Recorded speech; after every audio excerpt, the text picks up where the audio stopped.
Welcome to the Genius Factory. Enjoy the video. In this video, I will explain how to make a churros machine. First, gather your materials, including a PVC pipe for the main body, a plunger for pressing, and a cap for the end. Make sure all parts are food grade and clean. You'll also need a sturdy base to keep your machine stable during use. This DIY project is fun and practical for homemade churros. Now, let's assemble the main body of your churros machine. Take your PVC pipe and cut it to a length of about 12 inches. This will be the chamber for your churro dough. Securely attach a cap to one end of the pipe. Then, carefully drill a small hole, approximately 0.5 inches in diameter, into the center of the cap for your churro nozzle.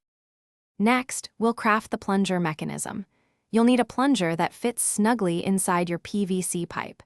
You might need to trim it slightly for a perfect fit. Attach a comfortable handle to the plunger rod. This will give you good leverage. The plunger needs to create a tight seal to effectively push the dough through the nozzle, ensuring consistent churro shapes. For the final touches, securely attach your chosen churro nozzle to the cap. You can use various nozzle shapes for different churro designs. Before making a full batch, test your machine with a small amount of dough to ensure everything works smoothly. Remember to clean all parts thoroughly after each use to maintain hygiene and extend the life of your homemade churros machine. Enjoy your fresh churros. Thanks for watching. If you found this helpful, don't forget to like and subscribe.